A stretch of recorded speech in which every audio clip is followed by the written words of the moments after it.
We're back once again on the All Elite Murder Theater podcast. I can't even, there's so much stuff that's been packed in here that it's just unbelievable. Old Tony Storm is All Elite. Yeah, man, she's a badass. One of the biggest stories of the week by far. Yeah, she's a badass, man. Me and Tammy were watching that. We're like, oh wow, she's a hitter, you know? Yeah, I got some things I want to say about that when we get to her match too. Yeah, I mean, there's so much, like we were just discussing before we hit record. It's like there's so much going on. There's so much. I mean, you got Ring of Honor. Now I don't know if we want to talk about Mr. Rhodes at all during this podcast, or we don't need to talk about that. Everybody knows it's all over the internet. He doesn't exist within this realm anymore. It's a different universe, and that's that. All right, I agree with you on that. So let's talk about Ring of Honor, man. We had a pretty big, I would say, relatively big pay-per-view with Ring of Honor and a lot of cool matches.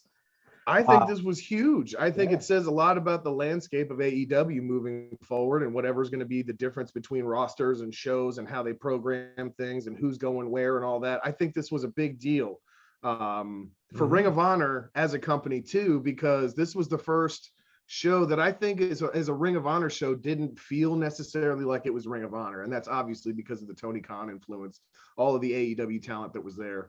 And seeing a lot of talent that is Ring of Honor talent that actually for probably for you guys, it's like, oh, I've seen them on Dark or I've seen them on Elevation. Yeah. They lined this pay-per-view up and down. So they did. Yeah, it was pretty incredible. I don't know how much of it you guys have seen.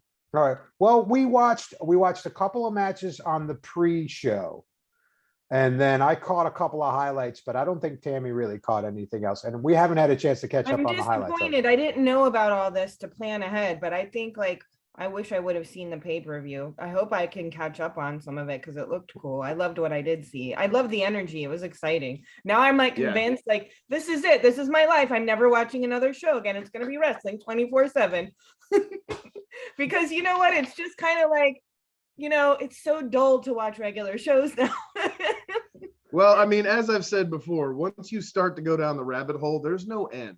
Right. So just be careful. Don't start paying attention to too many promotions. You're going to find too much stuff you like. Right.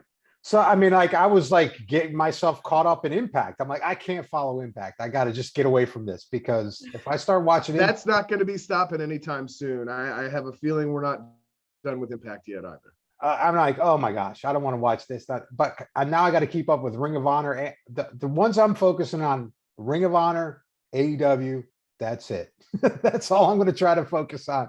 If I catch some stuff here and there and see some influences coming in and out, that's cool. But I mean, you can always bounce around and look at stuff as it comes. There's no reason to have to be up to date on everything in real time. That's true. That's true. But I am kind of excited about Ring of Honor because like we were talking about earlier, the people from Dark and Dark Elevation are on there and they're prominent stars and they're winning on there.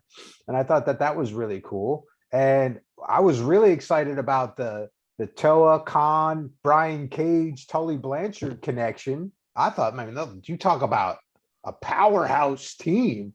Good Lord. He goes and he's no longer working for FTR. So he's like, okay, I'll just get 30 more guys that I could just destroy everyone with. Oh yeah. And it was like, and I mean, when Tammy and I watched that, we were just like, yeah, man, we've seen Khan and really liked him. And we saw Toa live, man. He's a big beast. Yeah, a lot of our new talent picks there. Yeah. There were a lot of our new talent picks. You get to see more of their personality there. Yeah.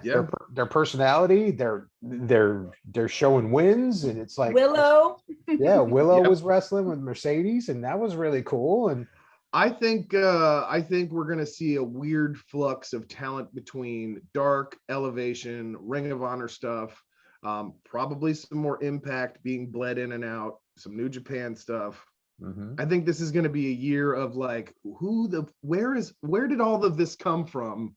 So this one's from over there, that one's from over here. Now they're all on this one show. I think this is like turning into like a weird conglomerate of sorts. And it's cool because it opens up all kinds of different combinations for things to happen. So it's like, and it's, if somebody gets stale on one thing, they can go somewhere else and do something completely different that's still under the same umbrella with a different maybe set of talent, different audience watching probably, because I mean, again, you're not going to have the same person that's watching all of these different things. It's impossible, really, and to actually be able to keep up with all of it and still enjoy it. This is just what a crazy week. Yeah, it's But cool. Chris, I think you saw more of Ring of Honor than us. Is there any highlights or anything you want to talk about to get us up to speed? So I'll run through the card real quick, because a lot of this stuff, it's a lot of AEW roster people and a lot of stuff we've seen a lot of these talents on Dark and Elevation, like I said. So like the first match, I don't know if you guys saw this one. It was Colt Cabana versus Blake Christian. We missed it. Okay. So Colt Cabana won this. We talked about him recently. Blake Christian is this kid that's been on Dark or Elevation once or twice. I think he made his debut last week. It might actually be in one of my videos. It was a really good match, though. I was impressed with both of them. And the next was AQA versus Miranda Alize. Yeah. That was an amazing match, too. And again, AQA, AEW talent, took the win. And then, we had Tully Blanchard's new tag team, which, as you mentioned, it was Khan and Toa Leona. They decimated these Shinobi Shadow Squad guys. Cheeseburger. I mean, that's what guy's name was. That's one of those guys' names. Yeah, that's an actual wrestling name. And just this whole thing that Tully's putting together, and we've talked about Khan a million times. Toa is fairly new to our eyeballs, but very talented guy. I think we're going to be seeing big things from these two, especially with the tag teams bouncing back and forth and all this stuff and particularly on this show, we had a lot of interesting stuff with the tag teams. But moving on from that, it was Castle and Hendry. Castle defeated Hendry. I don't know that we'll see either of these two guys again, because with his little chickens, they just don't have, they're not very appealing, I don't think. Not to the AEW crowd anyway. Maybe I'm wrong. You never know. Yeah. The next one was actually really interesting. It was Swerve and Zayn. And Swerve did Swerve's thing. This was a really cool match. If you're not too familiar with Swerve yet, this is a good one to go watch and be like, okay, this is what he's bringing to the table. Zayn is a hell of an athlete too, so that can't be understated. But moving on from that, we got another mystery Tully Blanchard. Brian fucking Cage is back, you guys. I know. And he looks incredibly dangerous right now. I mean, I think he's leaned out, but he's still got all of his muscle. You know what I mean? Yeah. So he's still just bulky as hell, but he's ripped right now. And he whooped Ninja Mac's ass. And then, we had Tully and the three of them, and it was like this moment for everybody. I think this is going to be. What's their faction called again? What did Tully call them? I don't know. Something Society. Okay, I'll figure that out. Something like that. These fucking names are getting weird lately. It's hard to keep up with all this shit. I know. It's Tully's pocket of people, I guess. I don't know. After that, we had Jay Lethal versus Lee Moriarty, which is very much an AEW match. Totally. And the match played out that way. Except I think we're starting to see the results of Jay Lethal getting frustrated. I think he's making a move towards a heel turn here. The only way he was able to win this one, he hit a low blow. And that kind of turned the match around, and he got the win. And we saw some more weird behavior from him later on. And we saw some strange stuff with him on Dynamite and Rampage this week. So yeah, I think it's a matter of time. And I think Lethal's going to do a tremendous job as a heel. I think he's got a lot to bring to the table now. Exactly, but his whole thing for years has been all these personalities that live inside of him, and I think it's going to be nice to have him do like a real nasty version of Jay Lethal moving forward.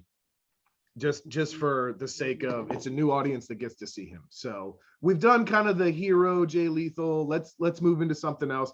Maybe eventually we'll get Black Machismo. I don't know. That would be great. For those of you that don't know, Black Machismo is Jay Lethal's Macho Man personality, and it is flawless. If you watch BTE this week as well, he did a nice Macho Man, and that was like just scratching the surface. So, yeah, exactly. And then we had Willow versus Mercedes Martinez. This was for I guess it's the interim title holder right now for ROH's women's title. All right. Mercedes got the win. So now an AEW talent is holding an ROH title. Granted, it might only be for a short term, but we're looking at a lot of stuff happening here where it's a lot of AEW talent being blended in, and I haven't seen really anybody coming over from ROH. So, except for maybe on the dark shows and stuff, Right. which I think says a lot about this dynamic in the relationship and how this is all going to go. After that was over, the Briscoes versus FTR. Again, this was like a dream match of sorts for me. FTR did get the win here, and there was like a very respectful like back and forth between the two of them at the end. FTR kind of laid the belts down in front of the Briscoes and did kind of like a, you know, we're not worthy sort of thank you kind of a thing. It was very cool. This match was brutal. It was long. It was the best of both teams. Watch it. If you haven't seen it, try to find the Briscoes versus FTR, because this was just absolutely incredible. It's everything great about the Briscoes and everything great about FTR. I loved it. And after that, we had the Young Bucks come out. Yeah. So this also feeds into Dynamite and Rampage and everything that's been going on.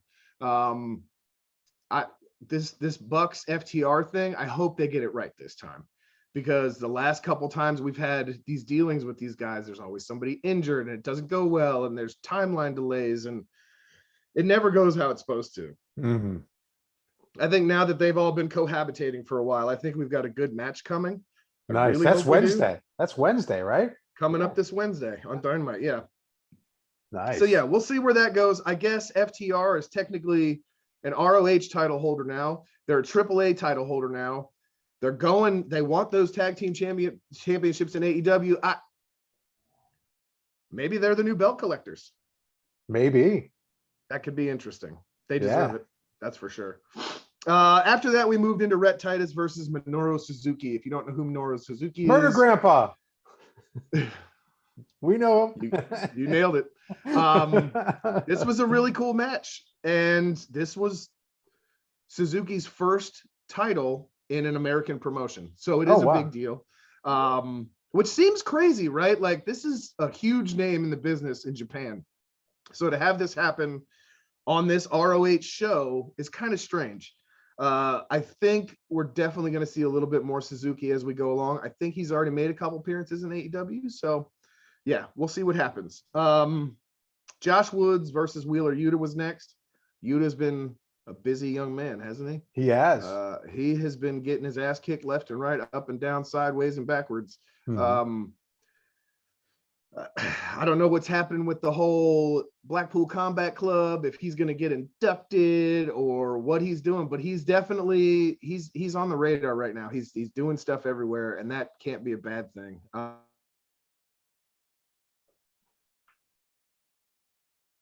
right. So Yuta is doing big things. I think we're going to see a lot more stuff from him moving forward. I don't know what that stuff's going to entail. He's a young guy. He's got a lot of time, so there's no need to rush anything for him. But it's definitely good that he's getting all these eyes, because his performance has really just impressed me the last few weeks. And I was kind of bored with him before. So this whole kind of idea of getting him a new gimmick, getting him some new motivation, I like it a lot. Yeah. Gresham versus Bandito was the final match on this card. Jonathan Gresham is perhaps one of the greatest professional wrestlers doing it today. This match was sick. Bandito is no slouch either. This was a great match. So they both had the title, right? There's an ROH world title, I think it was, and it's kind of like this whole thing where the belts are basically the same, but they just have two of them, and one has one for one reason. And so this was kind of a unification of the titles. Gresham got the win. Well deserved. I think he's going to continue to do great stuff. But the big story here, we had a debut of an individual who is also now officially All Elite. I don't know if you guys have seen the news about this. Mr. Samoa Joe is All Elite. And my God, everyone's in fucking trouble now, you guys. Joe is about to come and eat everything and everyone. He looks like a big guy. And it's not even his size or anything. He's just cold-blooded aggression, man. Oh, wow. It's going to be beautiful. I can't wait to see him and Moxley, him and Danielson, him and freaking Hobbs, him and Keith Lee. There's so many matches I want to see with Samoa Joe, like tomorrow. Give me all of it. Samoa Joe's had a bad run a couple years for like, I don't know, the last 3-4 years probably. Longtime Ring of Honor guy. Went to the WWE for a while. Didn't really get a good direction there. Was fired, was brought back, was fired again. And now he's here, and we should all just be thankful because we're very lucky to have Mr. Joe. Isn't he wrestling Wednesday? I thought he was. know. I think he might have a match Wednesday. Is he wrestling Wednesday? I don't have that written down yet. I thought I he saw is- something. Mhm. Oh God, I'm telling you guys, this week is too much for me. I can't, my little wrestling nerd brain has been exploding repeatedly. I can't with this shit. I heard that the song, it wasn't his song that I'm used to hearing him for the last few years. So the song hit at the end of this thing, and I'm looking and I'm like, that guy looks like, holy shit, it's Samoa Joe. And I was like, oh no, that just, the floodgates have opened, guys. We have so much stuff now. It's so cool. much stuff happening. How fun is it though? I mean, it's just Ring of Honor is going to be bleeding all over AEW and vice versa. And we're going to have a lot of tie-ins with Impact still and New Japan and all this crap. And it's just too many people and not enough time.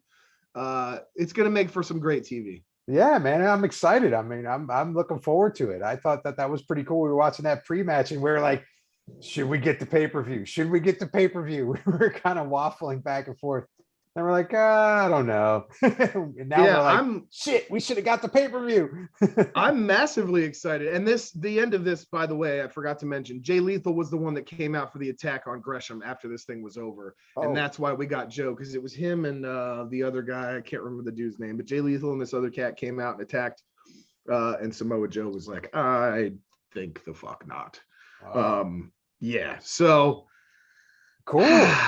Things are about to get brutal. We've got a lot of really brutal signings lately. A lot of shit is happening. I think AEW is about to get a lot more combative and violent. Oh, that's good. That'll be fun. So let's get into Dynamite, man. Let's get into this whole can where Dynamite was. I mean, okay, so let's go around overall. Dynamite was the first thing that made my head explode this week. All right. It is explode in a good way or a bad way? Because I know in a fantastic way. Because as for a Dynamite, it wasn't that spectacular, but there were some great moments, some one-off kind of explosive moments that I think were very important. So yeah, it was great, but also like, I don't know how much of this I can take. Tammy, what was your thoughts? How did you have the same reaction as Chris, or? I don't know if my head was quite exploding, but I thought it was a great Dynamite. I enjoyed it. There's a lot of unexpected moments that I ended up enjoying more than I thought. I really thought it was one of the best Dynamites we've had in a while. You know, some have been kind of wonky, some good moments and some moments, but I felt like this was all like fun moments. Yeah, I mean, we started out with CM Punk and Max Caster. Caster had a great rap at the front. I thought that was pretty funny. So I wonder how many people won bets on Max Caster being the first person in professional wrestling to bring up the Will Smith thing. Oh, I don't know that anybody didn't see that coming.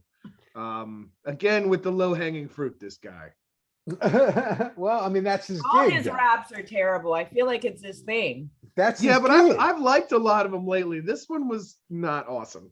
But it's still, that's his gig though, man. I mean, yeah, it's fair. That's his thing. At least he didn't get kicked off for a while like before. Yeah. All right. We need Tammy's notes on this first match. Give us your notes, Tammy. Okay. The stream of consciousness. A shining moment for Caster.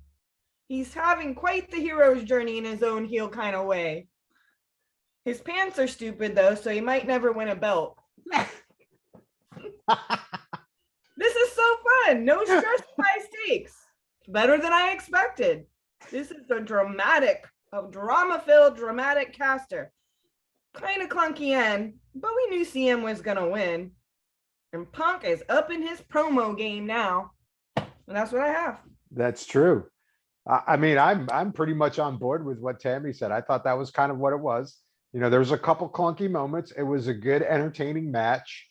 Did it have a purpose? I'm not sure. Great But for Caster. I think it's awesome for Caster because I think those guys are getting really popular. And I've heard Bowens is hurt. So in order to keep them in the spotlight, they got to keep Caster doing matches and having them come out as a pair like that. Yep. And I think he's a good wrestler. I thought it was a good match against Punk. Yeah. What's your thoughts? This was a great match, actually. I don't necessarily see the motivation behind it other than maybe keeping Max on TV, keeping them relevant, doing some elevation here. The finish to this match was pretty fantastic. There was a lot of false finishes through it where I was like, I wonder if Caster might actually beat Punk. But then there was I think it was a tombstone pile driver into like a submission hold. It was just like this quick combination. It looked really good. I don't think Caster suffered from this loss at all. No. I think Punk may have gained a little bit of steam coming off of this just because it was. I think we're starting to see a trend where CM Punk is maybe questioned whether or not he can still go. It puts that doubt in people's minds. You know what I mean? Yeah, I think he's had enough matches now where it's come close enough. And there was the whole thing with MJF and all these things, and he's it's not so easy to say Punk's gonna win anymore, really. Right. It's the obvious choice, but there is a lot of believable matches to be had, and I think the title gestures and all this stuff and the opponents he's talking about Adam Cole, he's talking about Adam Page. There's a lot of matches still in the pot that could be really good. But I can't say that I can guarantee Punk will win them. So I think it makes for good TV. Yeah. So then we had an MJF promo after it about how everything's fine with the Pinnacle. And we know how that kind of turns out. And FTR says, hey man, we're your friend, but that's our friend too. We don't want any part of this shit. And I was like, okay, all right, I like it. Yeah. So it's like, I think it's like the rebuilding of the Pinnacle. I think that's what seems like it's happening. But I'm always curious of who he's going to pull in. Now we know he's got Spears, Wardlow's out, FTR is pretty much out at this point. They're going to be baby faces without a doubt. So then who does he have left? You had your boy at the end here with his high school behavior. He said, Wardlow used to talk shit about you guys all the time. That was such an MJF fucking hilarious. Like, I'm going to remember that for a long time because it was so dumb. It was beautiful. Yeah. And then he had the signs that said, do not let Wardlow in. And they were all along the barricades, which I thought was just fucking perfect. That was so fun. Oh, and then after that, we got into Jay Lethal versus Mox. This was a tough match, man. I mean, it just showed all the skills of both of these guys. I thought it was a very skilled, kind of heavy hitting match. Lethal hung in there tight. I mean, there was some times where I thought he was going to pull it off. You know, they made it very believable that, he gave Mox this really good run for his money. And I like this match a lot, especially like, they did a lot of outside the ring. It was a lot of work going that way. I mean, it was a great back and forth between two guys that have a lot of skills. What do you think, Tammy? Let me refer to my brief notes.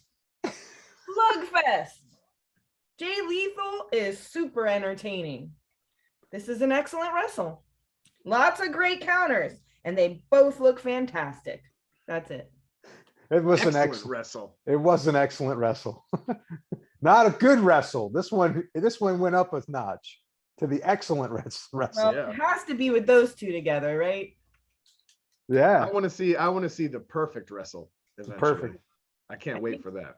I can't wait for it either, but I think I'm still a baby here. So I think my perfect wrestle is still in the horizon for me to discover. Right. So then, Chris, how'd you feel about it?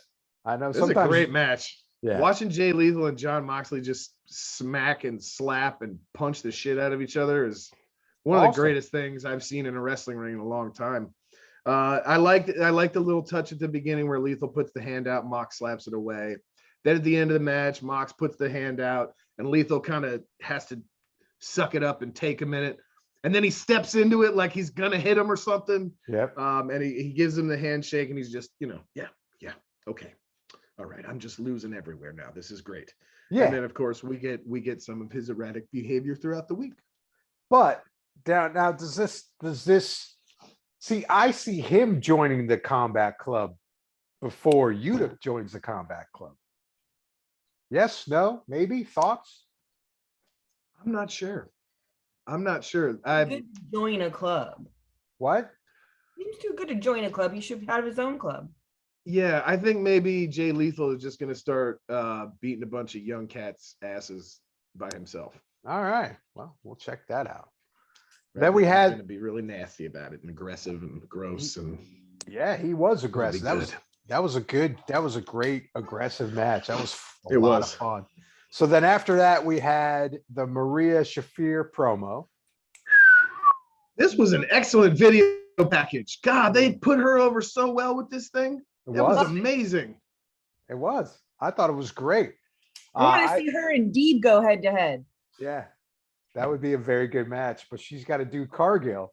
Now, she's obviously going to wrestle Cargill, and we pretty much know what's going to happen with that.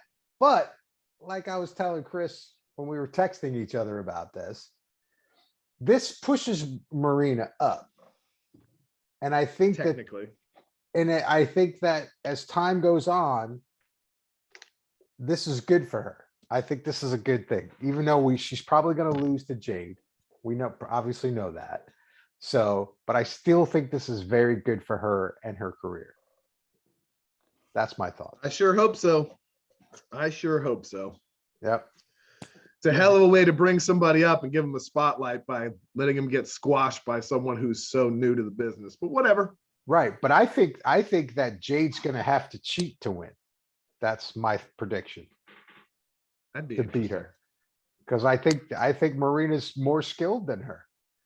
And I think that's why Mark Sterling was like, really nervous about it, like acting nervous, and I thought it was kind of funny. They brought in Leva Bates and she walked in there like, nah, like, yep. Shout out to the librarian. That was good stuff. Then after that, we got into FTR versus Gun Club. And who wants to start this one off? Tammy, you want to hit your notes, or Chris, you want to comment on this one? Tammy, you go first. All right.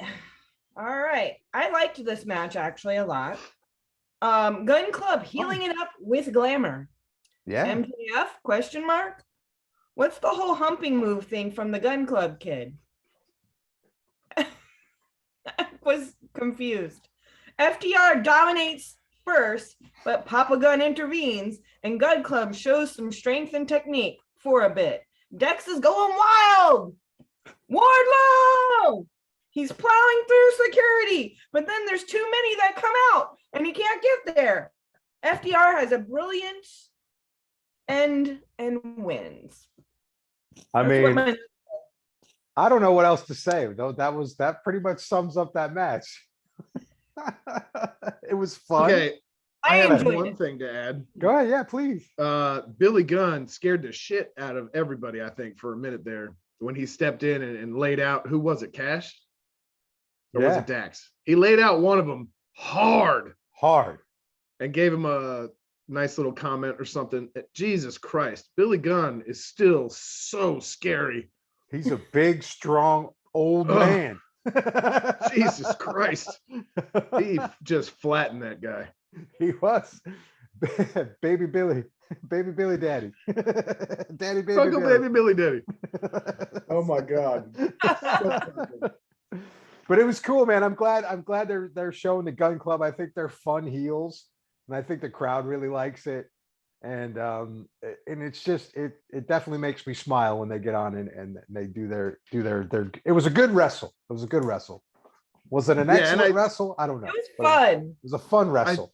I think I texted you guys at one point and I just said, how are FTR's bumps so loud? They The are. way those dudes hit that fucking ring, man, it's like a freight train, just pow every time. It's so impressive and horrible sounding. Oh God, I love it.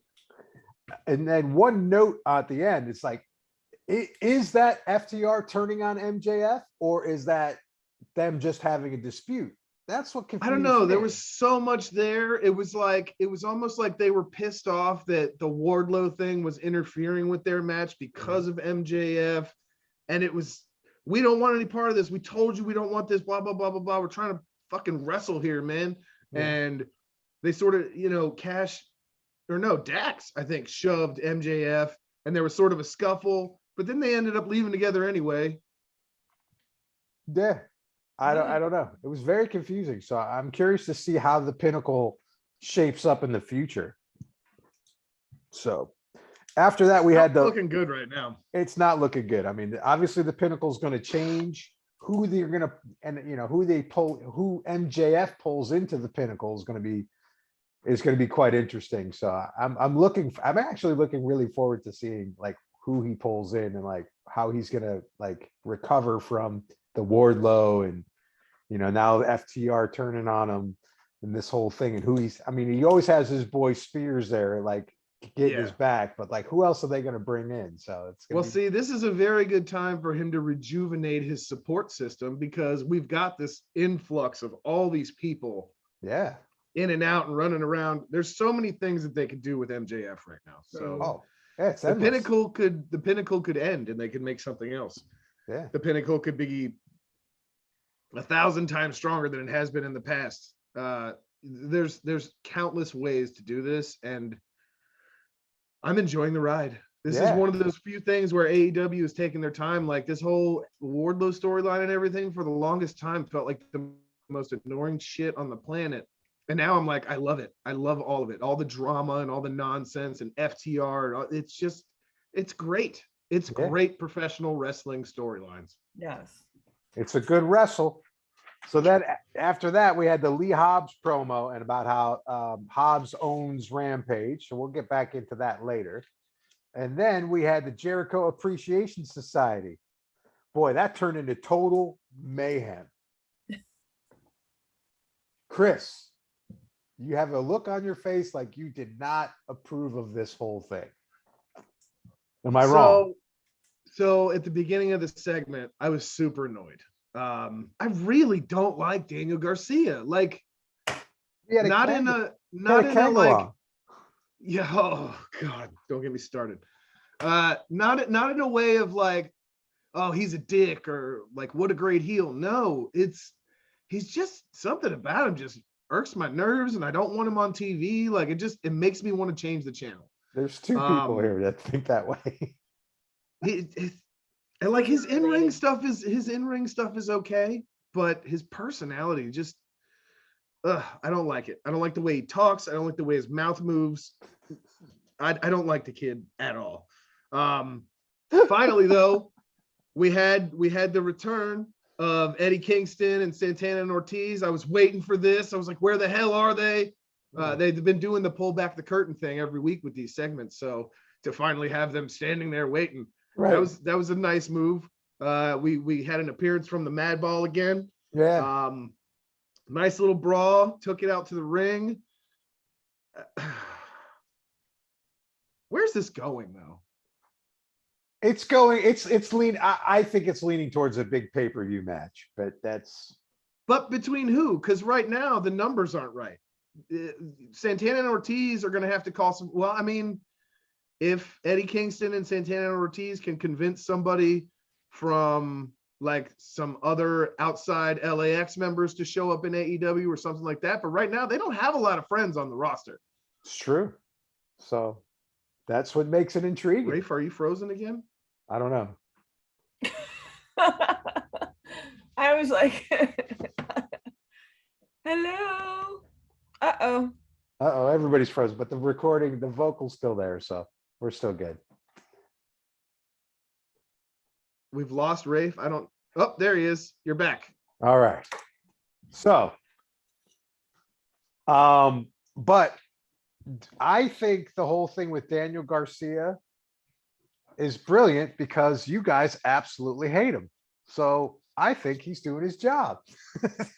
I don't even want to waste enough energy on hating him though. Like I just don't want to see him. Yeah, I go and get a snack break a lot. So I that's don't not want to really see him good. get his ass good whooped number. anymore. Like Yeah. I've seen that a couple times already, and it doesn't help me at all. Yeah.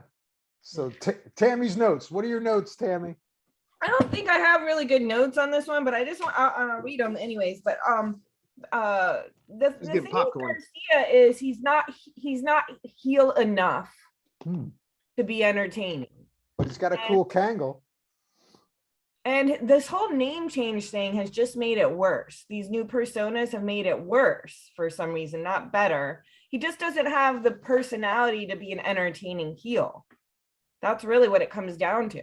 And he does remind you of that dude that like just talks shit and was ignorant that you used to hang out with, and that like definitely gonna steal something or pull one over on you when you're not looking, you know, like, right? We all He's the knew PlayStation thief. thought he was cool, but he's really shady, and you know, I don't know. He reminds me of someone we know that I'm not going to mention on the podcast. I'll tell you guys afterwards. Okay. So Starts with a K, ends with an A. Chris knows who I'm talking about. I'll have to think about that later. So my notes were just like couldn't keep up. There was so much going on, but basically I was like Kingston and Jericho break out in a brawl out of promo and into the crowd. Santana and Ortiz deal with Jericho. Hager rescues Jericho. Jericho gets Kingston with the bat.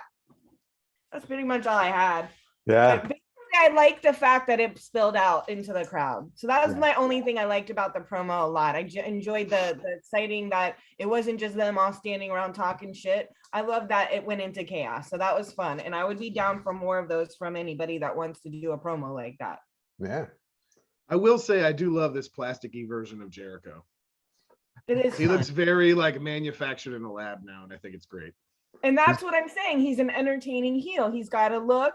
You know, I mean, it's like, I love it. It just, he's really leaned into it. He has his look is tight. His verbiage is tight. I mean, you can just see he's a professional at what he does. You know, we want an entertaining heel, or we want a super mean heel. And Garcia just, I mean, maybe he will turn into that. What I like about this, which is different than other parts of my life, is that my mind could be changed in just one episode. True. And I like that. Nothing is permanent here ever, and I like that. Yeah, that's true. So I have standards than the rest of my life that would not be flexible. But here, I might hate you one week, and next week we're best friends. Yeah, there you go. I don't see that coming with Garcia, but I'm just saying maybe 10 years from now, who knows? I'm gonna be buying my Daniel Garcia t-shirt. Yeah, you just want to be annoying to us. That's okay. I get MJF. I don't get the Daniel Garcia thing. No. It doesn't work. Just wear it to piss us off. That's why he would wear it.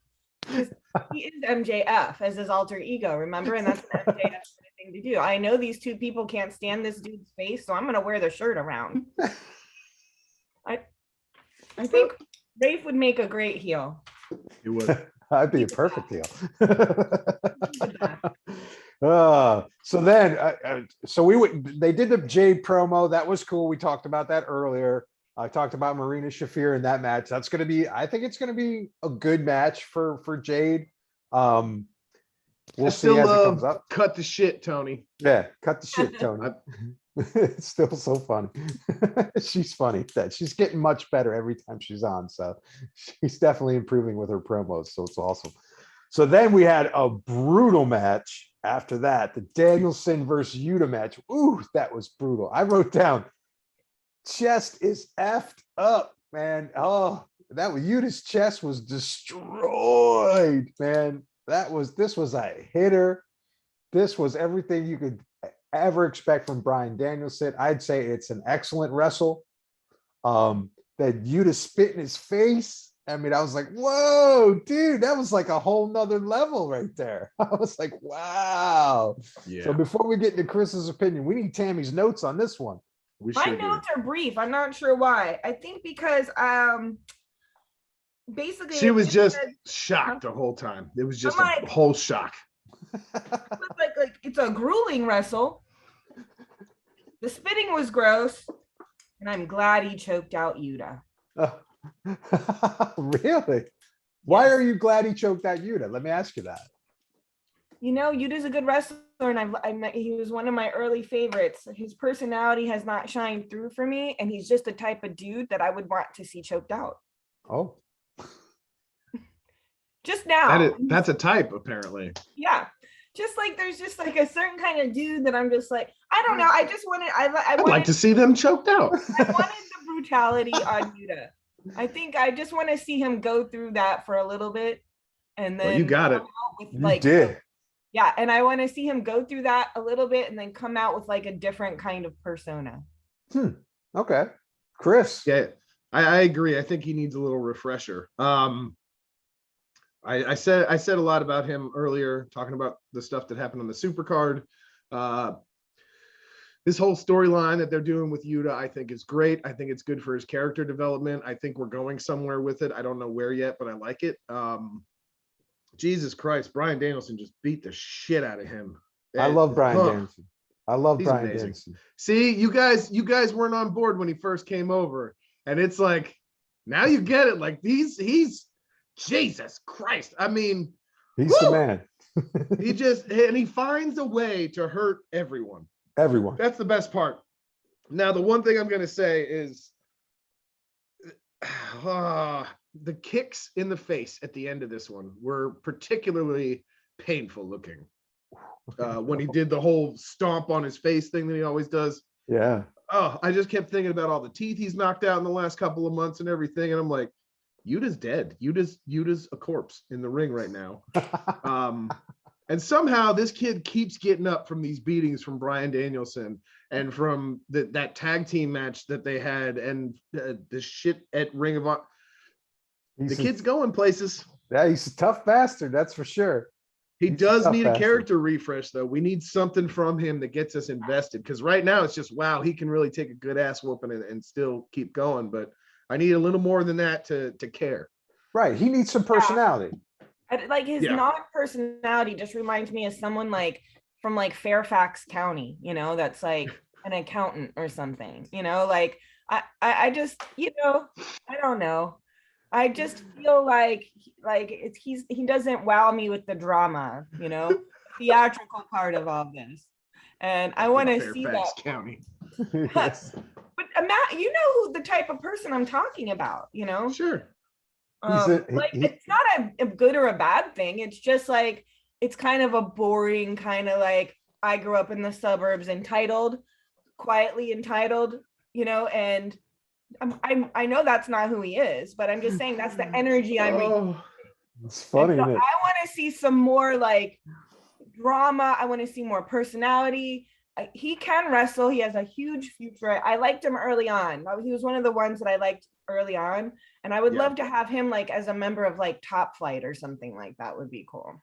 Yeah, that would be fun. That would be fun. Like a third member of Top Flight. That would be pretty cool. That's awesome. We're in a faction with them because he kind of reminds me of that kind of style, you know, where they're, you know, right. they can Mhm. wrestle well, but they do a lot of like good physical acrobatic type style too. Yeah. Yeah. So then after that, we had the promo with Darby and Idolo, and then we get to that match later. And then we have the Adam Cole. Hold on. This All was right. the undisputed elite championship celebration. Right. Which I thought was ridiculous. So fucking stupid. But the party supplies box was hysterical. I mean, that cracked me up. When they brought out that lame box and like 3 balloons flew up. That I What mean, the hell is happening to Kyle O'Reilly? I know what's his persona. I mean, we were talking. I don't Tammy and know I were what this talking about it. is. Like he's not even like a tough guy. He just No, seems- he's just a weirdo now. I don't know what they're doing with him. right. I mean, I wanted to talk about that because I was like, and then you know we have this whole. I felt like this was all of it was pointless because all they did was like Jurassic Express and Hangman just took their belts back after this goofy party. I didn't understand it at all. Tammy, what are your thoughts on this? Well, I only had one sentence. No, okay, they got the belt. They stole back. That was stolen back. That's it. That's it. That's Oh, how I wow. felt too. I mean, what do you think, Chris? I mean, why did they do this, you think? I don't know. I think it's symptomatic of all the stuff that they've been doing with Cole and with Red Dragon and this whole elite, not elite, Bucks are there, Bucks are not there. They're not doing this correctly. They're not doing Adam Cole justice. They're not doing Bobby Fish and Kyle O'Reilly justice. They're being made to look like jokes. Yeah. They no longer look like a credible threat to any title picture in the company. The personality stuff that's coming out is bad. It started off okay with Adam Cole stuff, and it just went downhill really fast. I wrote down, this is boring. Why is this so bad? And I said, this is starting to kill Cole and Red Dragon. It is. The promo is bad. The concept is bad. Yeah, I couldn't agree more. I was like, what is the point of this? This is all so fucking stupid. What a waste of time for 2 weeks. I know. And then, you know, I look at like Bobby, when I first started seeing Bobby Fish, he came out like a bruiser and a badass. And now he just looks like a clown. And it's like, and Adam Cole is starting to look like a clown. And they don't deserve to look like clowns because they're too good to look like clowns. Yeah, and the three of them are really, really talented, and this shit is not serving any of them well at all. No, Or the it's company for that matter. Yeah, it's like they're trying to steal the goofiness of the Bucks and Brandon, and it's not working. You know what I mean? No, like it's just bad TV. you can't work it like the Bucks work it with Brandon. I mean, they have their thing, which just makes it hilarious. You know what I mean? Yeah. But this whole, I don't see Bobby Fish. Bobby Fish doesn't have the personality for it. Kyle O'Reilly just seems like a strange dude. And then you got Adam Cole, who's just like that, you know, arrogant guitar player in the band. And that's it, you know? So I guess we'll see what's going down in the future. After that, Thunder Rosa did her nice little interview there. That was cool. Good for her. That was awesome. And then we got her moment. She deserved that. She finally got her moment. And then FTR had the promo, and then the Bucks step in, and that kind of sets up for next week. FTR versus Hold on. the Bucks. Oh, all right. Go ahead. Before we move forward about Thunder Rosa, I want to say this. She had this part in this segment where she said she wants to be the face, because she is the face of AEW women's division now. She wants to be the face of women's wrestling, right? And I thought to myself, why not all wrestling? Why not the face of just pro wrestling in general? 2022, Thunder Rosa is where it's at. You know what I mean? Because very easily she could say that's what I want to be. I don't know. I thought that was a weird distinction, and it wasn't necessary. Well, it could have been that she wants to go after every belt. That's the impression when I first got it. She wants all the women's belts. That's right. That's how I felt about it. But I see your point. That's a good point. So I hope we get there one day where the wrestler is just a wrestler. Well, I mean, she really is just the best of so many styles and worlds. And I think 2022 professional wrestling, Thunder Rosa is like up there at the top of like who's the best right now, you know? Right. So yeah, I don't know. And you know, it struck me as odd.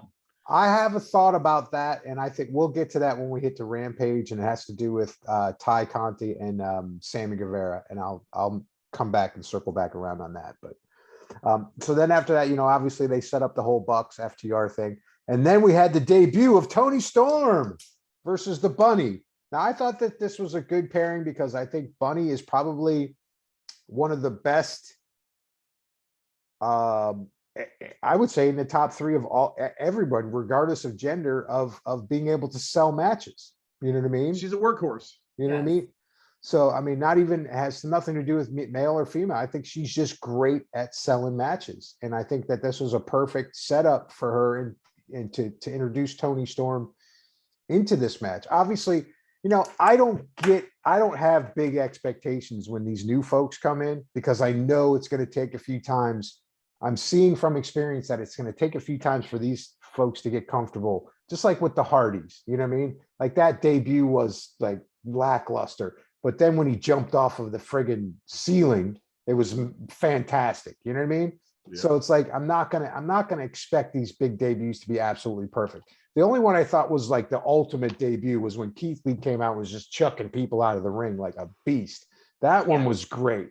Epic. But sometimes they're good, sometimes they're not so good. Right. So, but as far as her being in AEW now, I think it's awesome because she fits in well with the aspect that she is strong. She's a bruiser. She throws people around. She's very aggressive.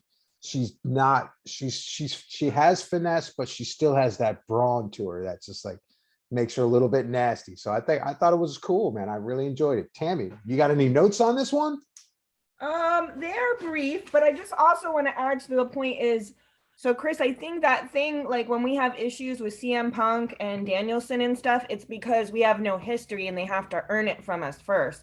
So when they come out and all of a sudden they're the bee's knees, like they're not the bee's knees to us because we don't know who they are. So I think that's another reason why it takes us a couple to get used to people and really see what their personality is and how they wrestle to see if we like them or not. So I think sometimes we just go like don't appreciate when everybody's like thinking like that's all we hear about. They're so exciting and then they're instantly winning everything, even though like there's other people that have been around and haven't won.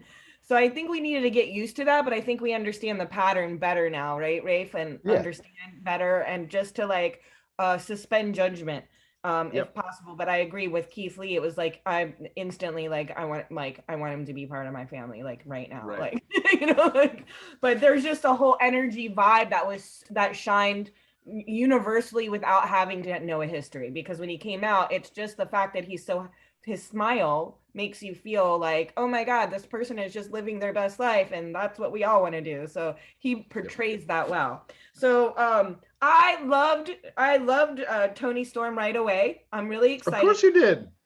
I think she's so cool.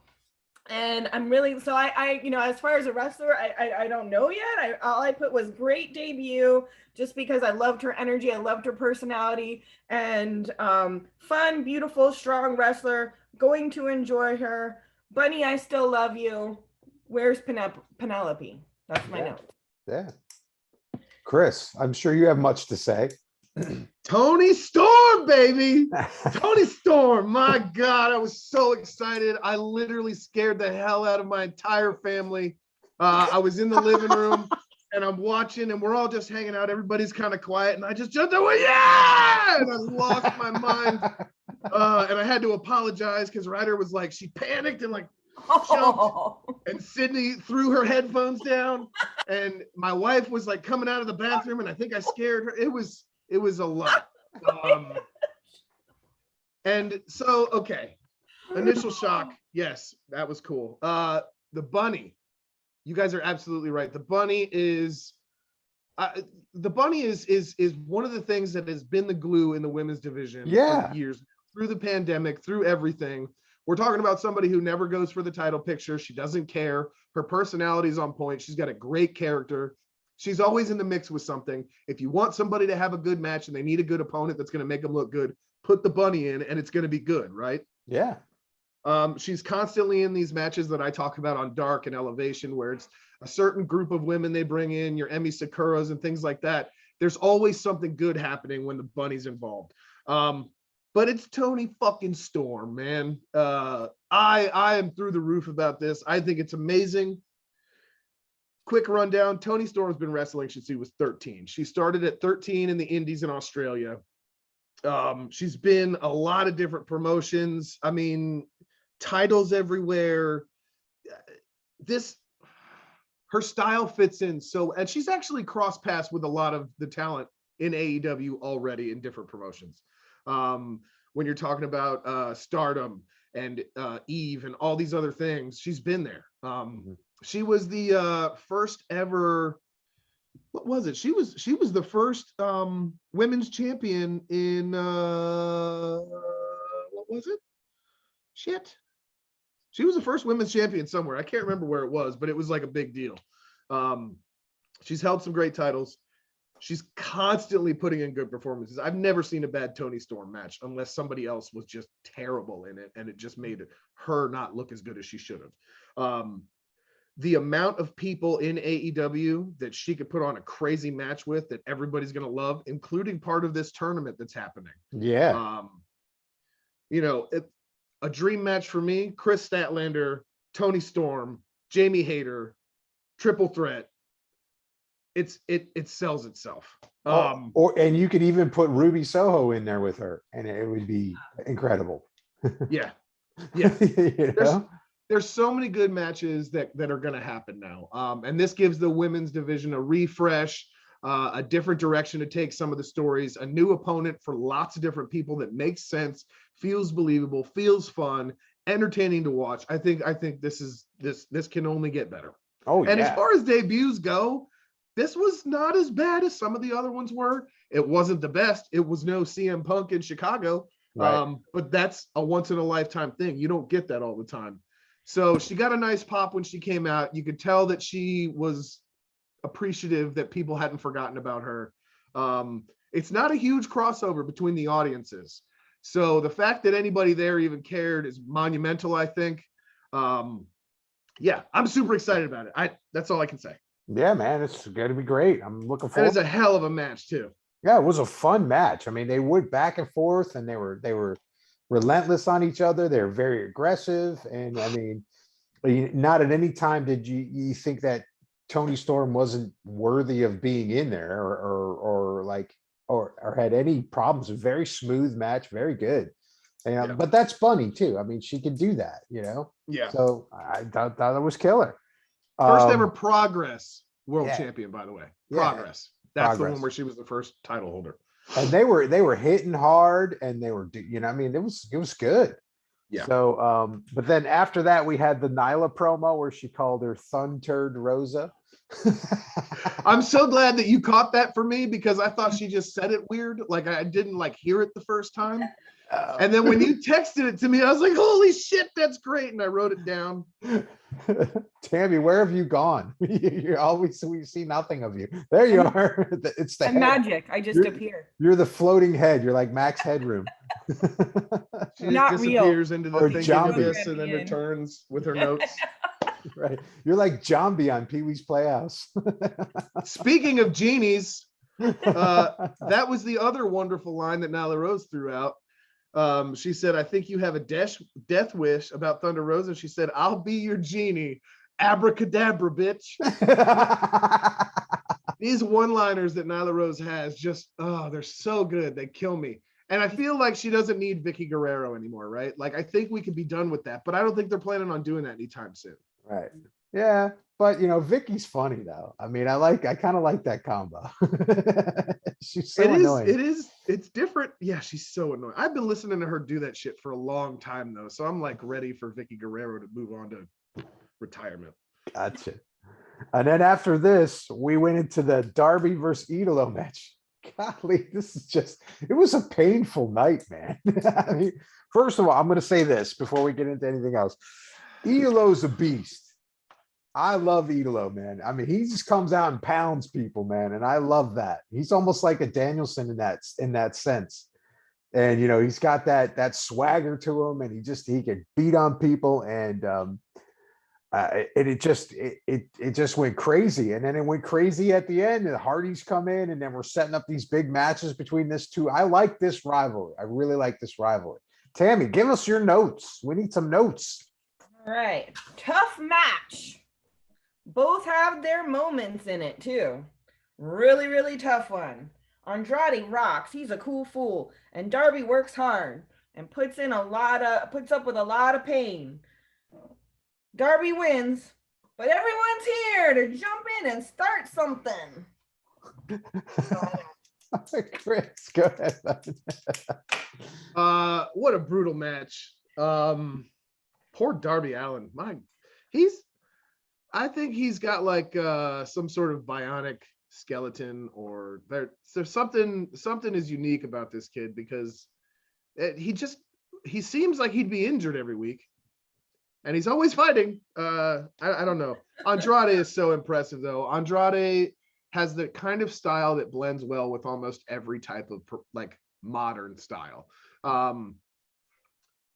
People complain all the time about his mic work because they can't understand him or whatever. So what? Don't be so lazy. Like, listen to what he's saying and get what you can from it, because it's usually pretty entertaining. Yeah. And you know, the whole like kind of exotic rich guy vibe. Like, I love it so much. I think he's perfect for this type of role. And just, I mean, this match hurt my feelings watching it. It hurt my feelings. I felt like I was taking the beating for Darby. And for Andrade to get the win at the end. And of course, we've got all the interference with the now AFO, I guess. Yeah. Haven't decided to call it anything else. So they took Matt Hardy's family office name and just adopted it for Andrade. And then, you know, we had Private Party, we had Butcher and Blade, we had Sting, and then we got the Hardys, and it's still kind of this thing that's been ongoing. I don't hate any of it. I think it's actually starting to get better. It's kind of where it should have been in the beginning. Right. If the Hardy stuff hadn't been so weird when they got Jeff over and everything. I'm excited about where it's going. I just hope they don't kind of do the same fights over and over again. You know what I mean? Yeah. Yeah. They got to kind of mix it up and get some different things going and get a little bit more meaning to it in a sense, like put something on the line. Something's got to get on the line with this. And I think that's really going to be pretty cool.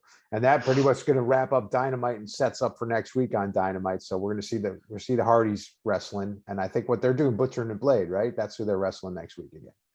Is that the tables match? Yeah, that's the tables match against them. So that's going to be fun. Be ready, guys. It's gonna hurt. That's going to hurt, man. Bad. It's going to be hard to watch, and it's going to also be awesome to watch. Exactly. So then we jump into Rampage, or do you want to? We do not. Oh, that's right. We got the quizzes. That's right. The quiz show. All right. It's game time. It's game time. All right. Well, before we get into that, questions we asked last week, I wrote my answers down just in case we were doing it again. What was your guys's who had the best look or was best dressed this week? You didn't have your answers ready, did you? Toni Storm for me. I think she had the best look. Same. Coming in.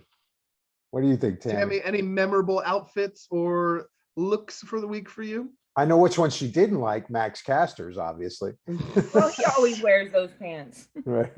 The scissor pants. Everything's kind of blurred. I do remember Tony's the most, so.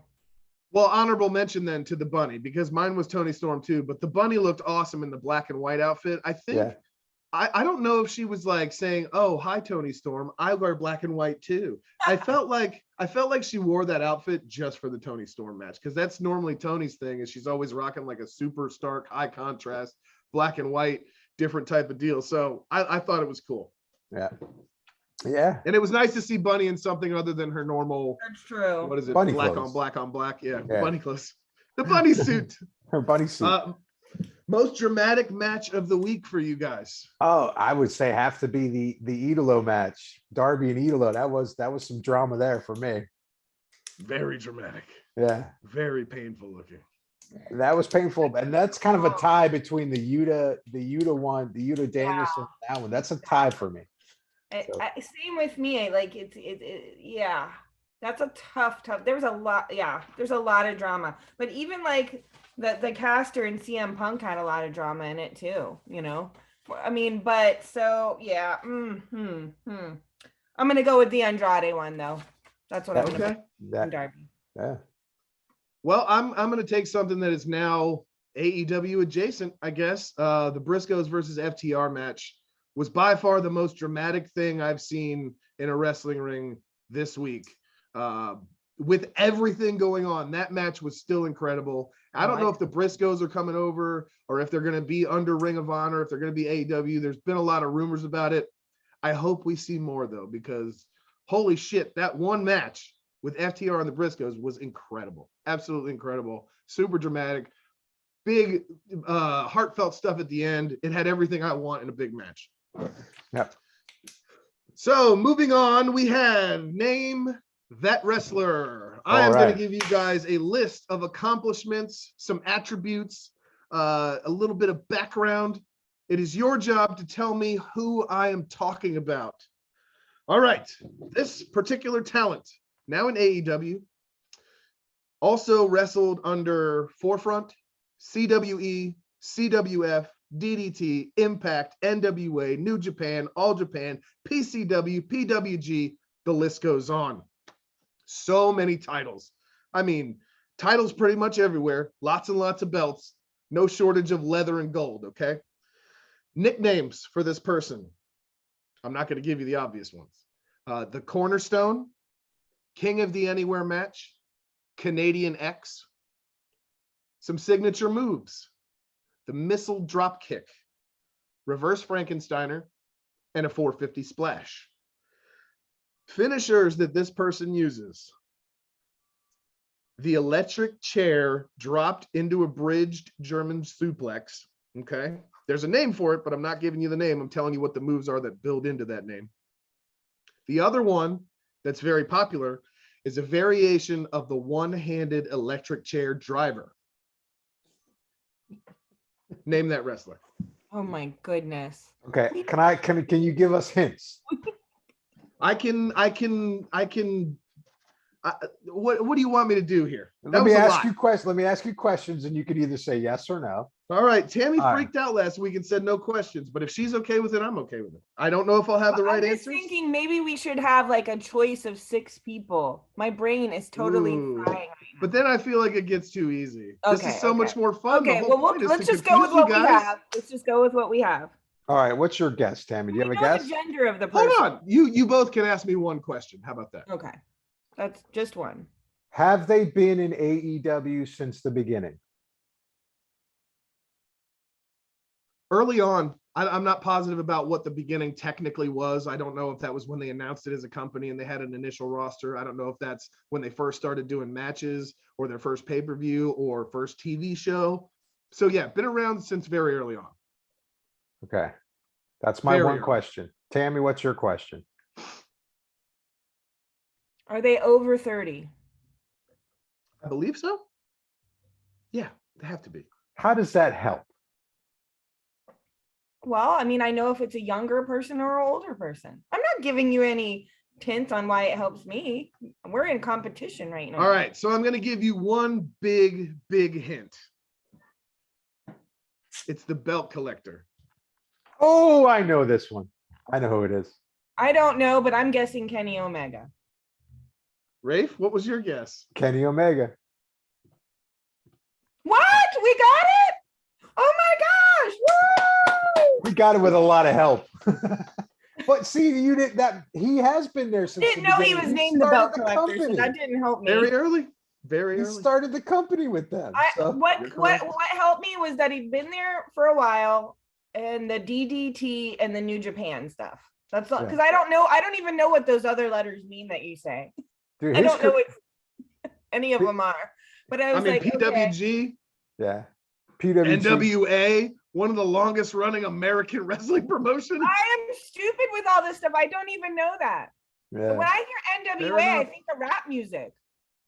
Well, Billy Corgan owns it now. It does.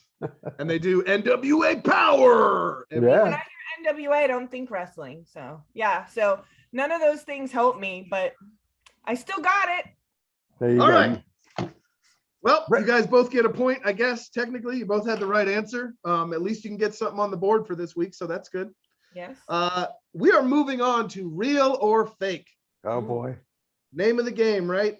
So I'm going to give you guys the names of 3 wrestling moves. 2 of them are real, 1 of them is fake. You have to identify the fake wrestling move name. Okay. They apply to various different types of wrestling moves, holds, finishers, signature moves, regular standard moves. They're all stupid every week, okay?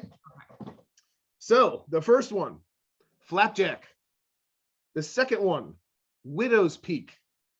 And the third one, the lightning arrow. Again, that is flapjack, widow's peak, and lightning arrow. Which one is fake? Tammy. You go first. Why are you saying to me? I'm still thinking. You can say it and you won't know who, like, if until we both say it. It's flapjack, widow's peak. What's the last one again? Lightning arrow. I think lightning arrow's the fake one. Okay. Tammy? I'm gonna go with Widow's Peak. Okay. Rafe, you are correct. The fake move on this week's list is the lightning arrow. Because I've been writing down wrestling moves. Oh, I see. I believe you guys are tied up now. I'm still winning, Chris. In life, maybe. Statistically, we're tied. As far as the numbers go, I think, is it 2-2 now? I think it is. Is that right? I believe Rafe so. I feel like I have 3 and he has 2. Well, it'll come back here in a minute. That doesn't sound right. There's been a lot of double zeros. Yep. Rafe, are you still with us? I'm still with you guys. So I think he's broken again. Back. no, I'm back. There he is.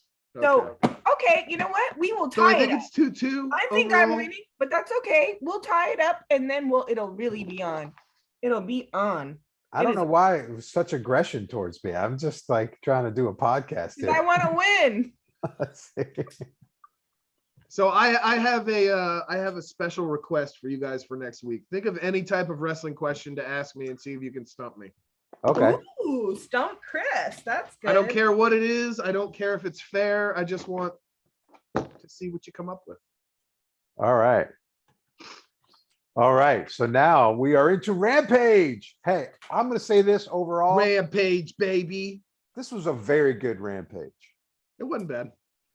I enjoyed it. We start out with the Young Bucks versus Top Flight. Fun. This was a fun match, man. I mean, the high flying, flipping out of the ring, all the shit that they did kept me on the edge of my seat watching it. I really like this match. Who wants to start, Tammy or Chris? But before anybody else says anything, I just want to say I think it's really cool how the Young Bucks were able to teleport from one city on Rampage to another city for the Ring of Honor Supercard. Yeah. I think that's pretty cool. Yeah. 2 places on the same night. Awesome. Wow. Hey man, they got time machine. Yeah. Tammy, what'd you think of this match? I thought it was a lot of fun. I thought it was a big opportunity for Top Flight. Dante, I said Frogman. There's a couple moves that he looked like that's his superhero. He would be Frogman. Love his acrobatics. Nick and Dante were really fun together. And love Chris Jericho at the commentary table too during this whole match. Dante is a superstar. Young Bucks never disappoint, but poor Nick Jackson's back. Oh yeah, he hurt his back. I love Taz goes, okay, take it easy, sports entertainer. He said that to Jericho. Yeah. And there was like that pause of like, you could tell they were like, yeah.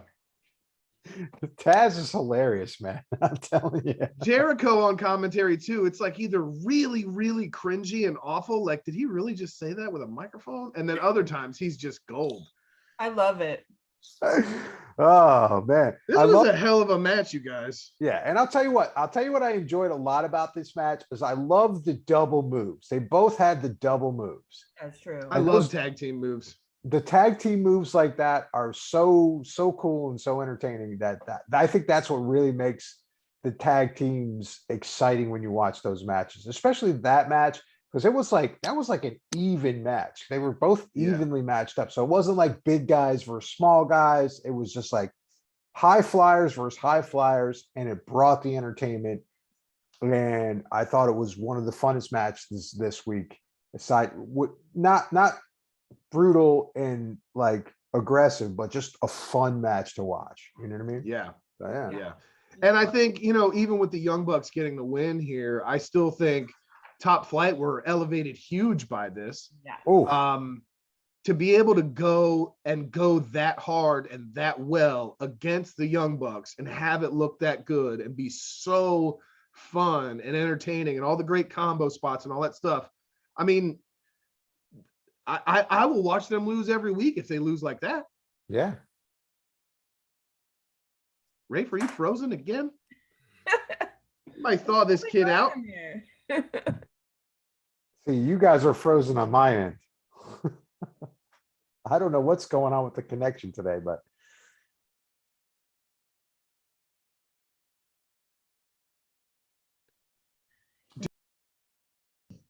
There he is. Okay, I'm gonna finish answering Chris's question real quick. I have thought about that. It's interesting you asked me about it because I was like at first like, how is this gonna work out? Because I only knew him I knew he was part of a tag team, but when I started watching, his brother was already injured.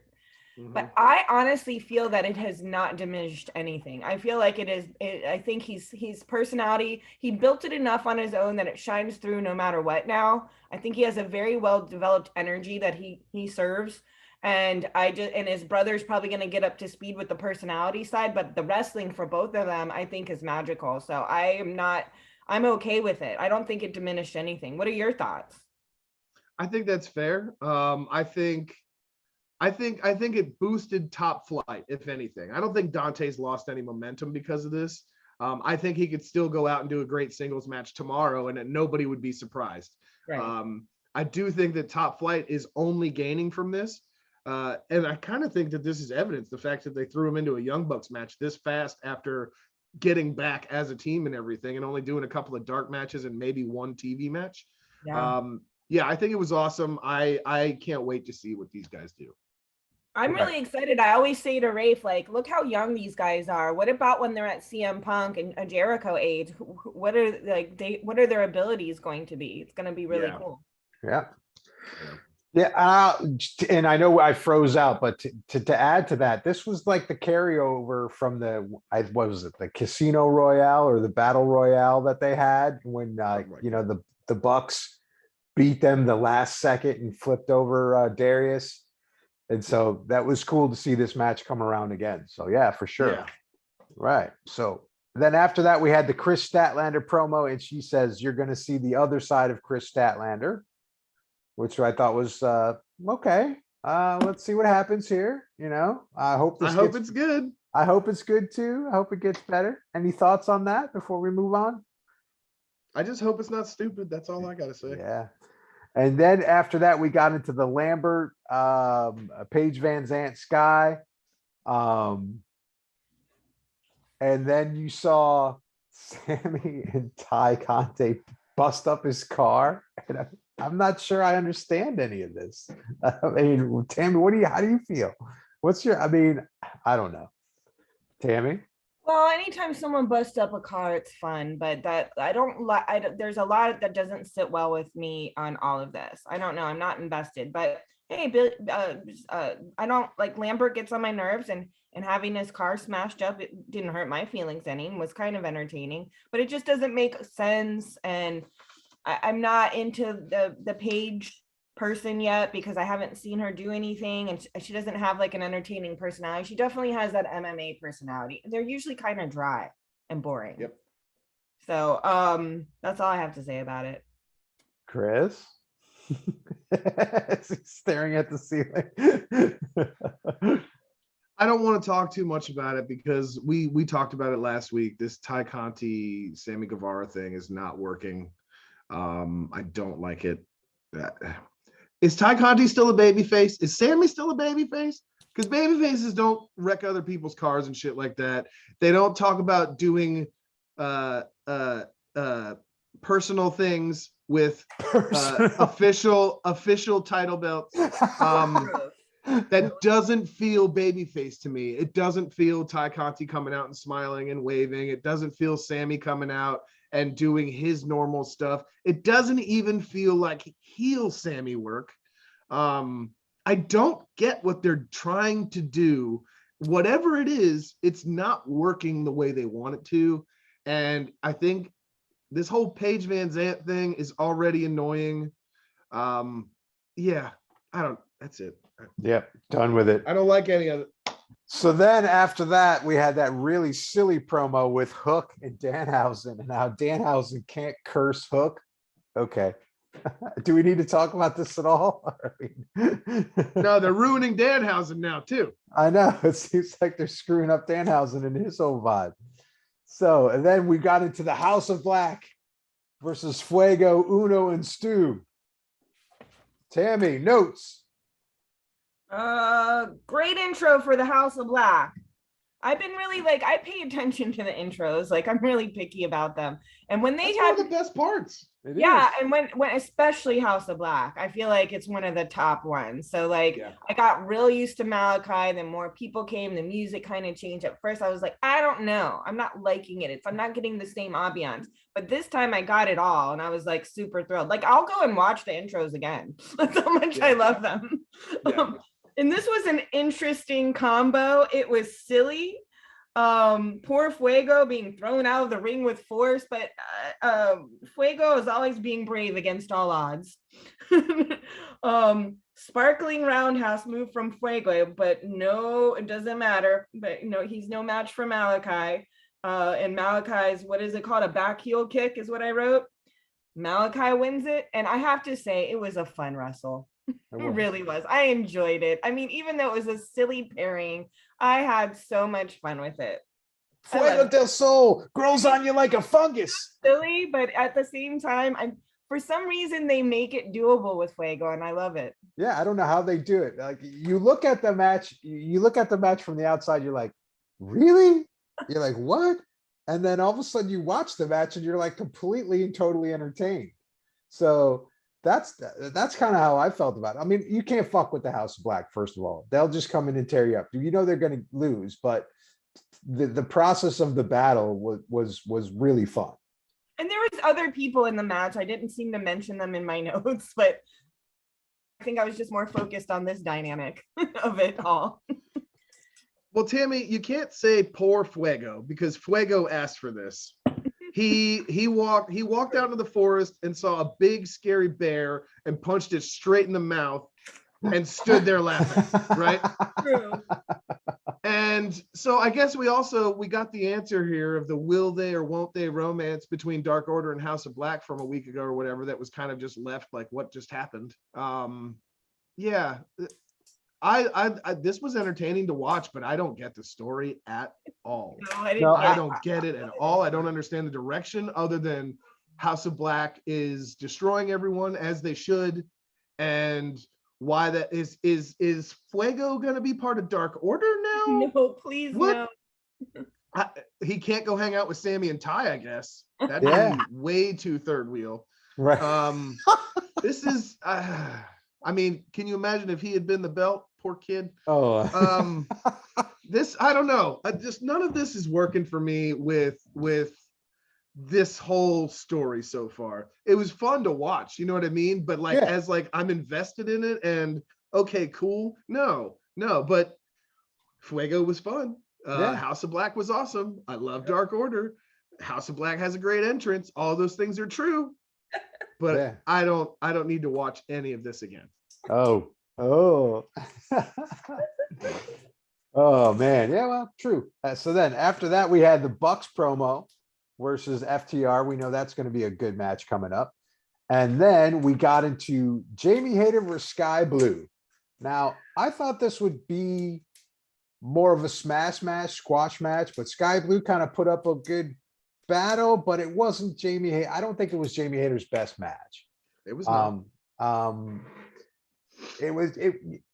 I had mixed feelings about this. Tammy, what are your notes on this one? I was kind of frustrated it wasn't more of a squash match. So my even though like, you know, I don't want them all to be, but I put Hayter needs to stop playing around and letting Sky Blue get moves on her. Time to crush Sky. Wish she would have beat Sky more before beating her. That's it. Now there's one note that I put in here. Brutal enough on Sky. That's how I felt about it. Yeah. It was good. Very hatery. No, yes, it wasn't hatery enough. She wasn't hatery enough. But there was one thing that I wanted to note that they mentioned that DMD is now boycotting AEW. So I think that's an interesting little plot line. Philadelphia. Yeah, until Philadelphia, until Pittsburgh. No, Pittsburgh. Yeah. Pittsburgh. Pay-per-view, bang, I'm back. Yeah. Right. So here's the weird thing with Sky Blue. AEW, I think, is trying to get her over, and they're trying very hard. It's been months and months. They're putting her on the dark shows. They're putting her on Elevation. She gets TV matches, but they don't ever give her wins. She doesn't get a great reaction. She's not very, like, it's not like she's hugely over or something. So Right. I don't know why they keep trying to like force feed her to us. I think that was the only reason this match went the way that it did. Otherwise, Jamie Hayter should have just dismantled her and it had been over in a minute or something. It was weird. It was really weird, but the right result is what we got. So I'm going to let it slide. Yeah. Hayter moves up. Yeah. Hayter's now moving on. And so far we've got Tony Storm and Jamie Hayter that are in there in this tournament.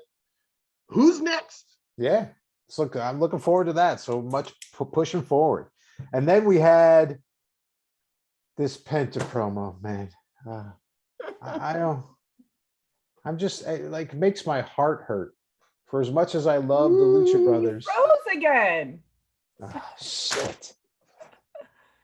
Why only him? We're in the same house. I don't know. His computer must be having issues today or something.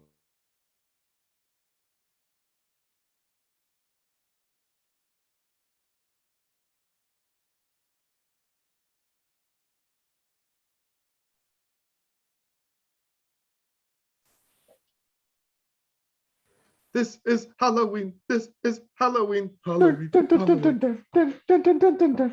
Alex Abrahantes, the most scary man on television. Oh my God. I don't even want to talk about this. This is just, they're just warning us of the death triangle. Okay, that's great. What are they doing though? Why is this still happening, Rafe? I don't Fix know. it.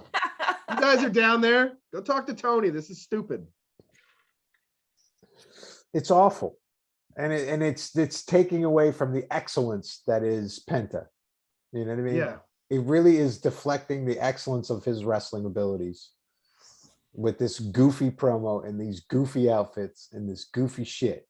It's like, okay, we just need Ray Phoenix back. Let's get the Lucha's Brothers back, kicking everybody's ass, throwing everybody around, flipping off the fucking ropes and getting shit done.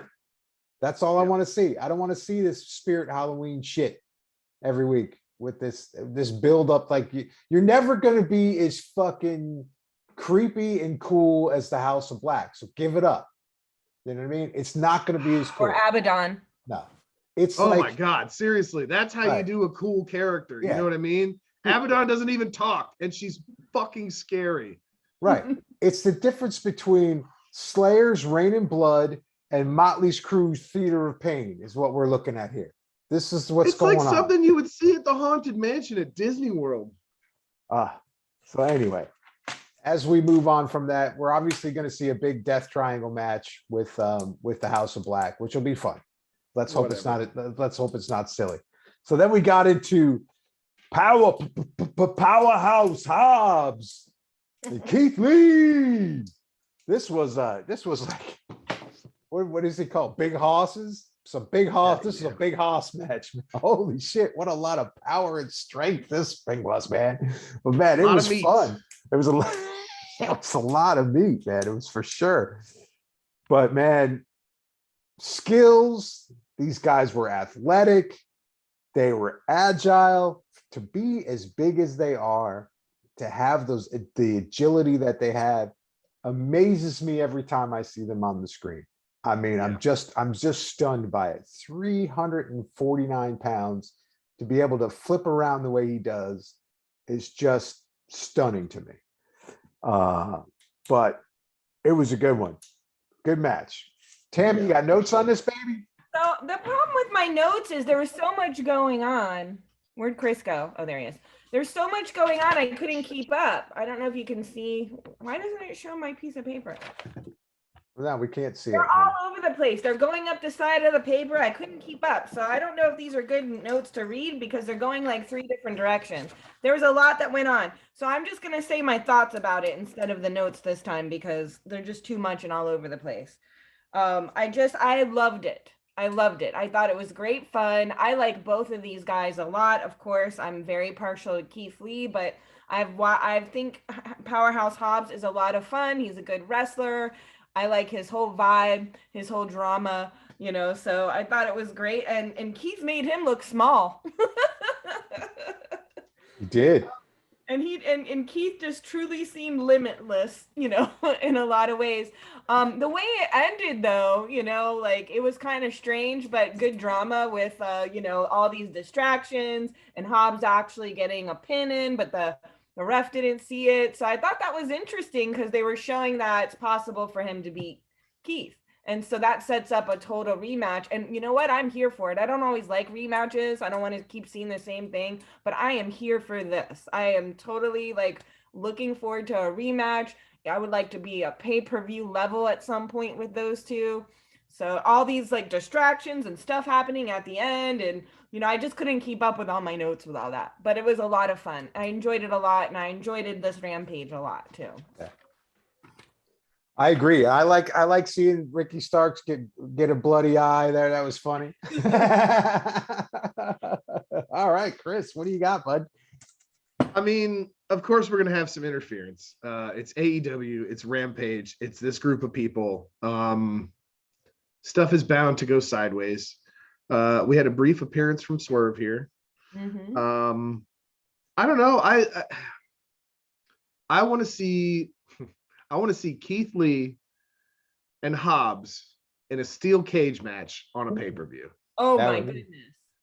I think Great that idea. would be so epic and just brutal and amazing. And I think Keith Lee could do some crazy athletic stuff, and Hobbs could do like some monster Hulk smash kind of stuff.